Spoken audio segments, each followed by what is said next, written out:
giagni kita ni San Juan Bautista diha sa atong ebanghelyo nga magbag-o ug maghinulsol aron kita mahimong andam sa pag-abot sa Ginoo.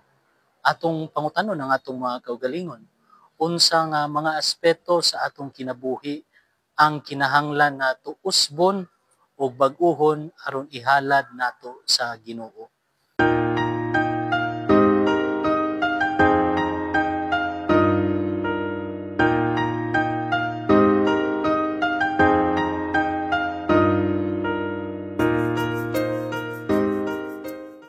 Maigsoon, karong adlaw sa ikaduhang Domingo sa Adbento, mamalandong kita bahin sa Ebanghelyo ni San Lucas, ug atong gamiton ang 3 ka letra P aron mas masabtan nato ang mga mensahe niining pagbasa.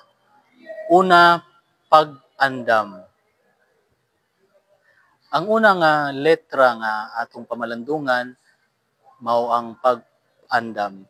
Ang Ebanghelyo naghisgot bahin sa pagpangandam sa dalan para sa pag-abot sa Ginoo. Si Juan Bautista ang nagdala sa mensahe nga mag-andam ug maghinulsol. Kini naghatag kanato og pamalandong kung giunsa nato pag-andam ang atong kasing-kasing ug kinabuhi alang sa Ginoo.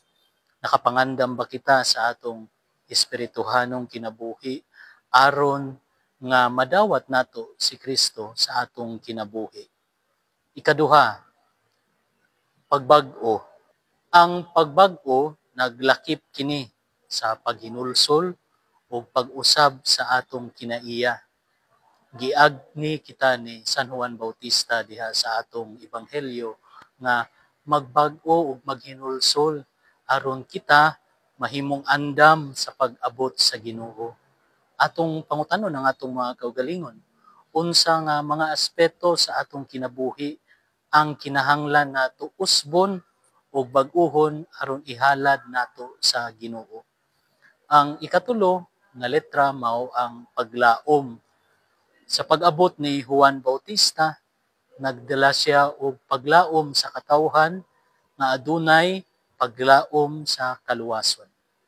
Ang pag-abot ni Kristo, mga igsuon, nagdala og dakong paglaom sa matag usa kanato nga adunay higayon nga magbag-o ug makab-ot nato ang kaluwasan.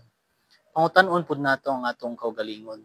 Giunsa nato gipadayon ang paglaom sa atong kinabuhi bisan pa sa mga pagsulay ug mga kalisdanan nato sa atong kinabuhi. Maigsoon samtang magpadayon kita sa atong paglakaw sa pagtuo, hinaot nga magpadayon kita sa pag-andam, pagbag-o, paglaom, aron kita mahimong andam sa pag-abot sa Ginoo diha karon sa panahon sa Pasko. Amen.